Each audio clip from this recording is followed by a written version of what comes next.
ನಗುತ್ತಾ ಬಂದವಳೆ. ಖ್ಯಾತಿಯನ್ನು ನೋಡಿ ಮಮ್ಮಿ ಎಂದು ಬಂದವಳು. ಮಮ್ಮಿ, ಇದೇ ನಿಮ್ಮ ಕೈಯಲ್ಲಿ ಎಂದು ಕೇಳಿದಳು.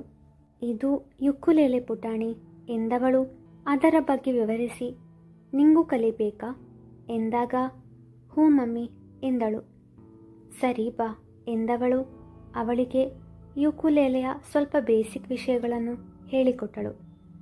ಆಜ್ಞಾಳಿಗೆ ಮೊದಲ ಸಾರಿ ತಾನೊಂದು ಸಂಗೀತೋಪಕರಣ ನುಡಿಸಿದ್ದು ಬಹಳ ಸಂತಸವಾಗಿತ್ತು. ತನ್ನ ತಂದೆಯ ಬಳಿ ಹೋದವಳು, ಪಪ್ಪ ನಾನು ಮಮ್ಮಿ ಜೊತೆ ಯುಕ್ಕುಲೆಲೆ ಪ್ಲೇ ಮಾಡಿದೆ ಗೊತ್ತಾ ಎಂದು ಮುದ್ದಾಗಿ ಹೇಳಿದಾಗ, ನಿಂಗೆ ಹೊಸ ಯುಕ್ಕುಲೆಲೆ ತಂದುಕೊಡ್ತೀನಿ ಪಾಪು ಎಂದ ಅದ್ರದ್. ಅವನ ಮಾತನ್ನು ಕೇಳಿದ ಖ್ಯಾತಿಗೆ ಕೋಪ ಬಂತು.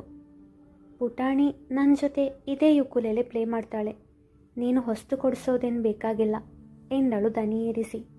ನನ್ನ ಮಗಳಿಗೆ ಏನು ಕೊಡಿಸ್ಬೇಕು ಕೊಡಿಸಬಾರ್ದು ಅದು ನನ್ನಿಷ್ಟ ಎಂದ ಒರಟಾಗಿ. ಅವಳು ನನಗೂ ಮಗಳು ಎಂದಳು ಎತ್ತಲೋ ನೋಡುತ್ತಾ. ಮಗಳ ಬಗ್ಗೆ ಮನೆಯ ಬಗ್ಗೆ ಪ್ರೀತಿ ಕಾಳಜಿ ಇರುವವಳು ಮನೆ ಬಿಟ್ಟು ಹೊರಗಡೆ ಹೋಗಬೇಡ ಅಂತ ಹೇಳಿದಾಗ ಆ ಮಾತನ್ನು ಕೇಳ್ತಿದ್ಲು ಎಂದ. ಮದುವೆಯಾಗಿದೆ ಅಂದ ಮಾತ್ರಕ್ಕೆ ತವರು ಮನೆಗೆ ಹೋಗಬಾರ್ದು ಅಂತ ರೂಲ್ಸ್ ಇಲ್ವಲ್ಲ. ಅಷ್ಟಕ್ಕೂ ಅಲ್ಲಿಂದ ವಾಪಸ್ ಬಂದದ್ದು ಮಗಳಿಗಾಗಿಯೇ ತಾನೇ. ತಾನು ವಾದಿಸಿ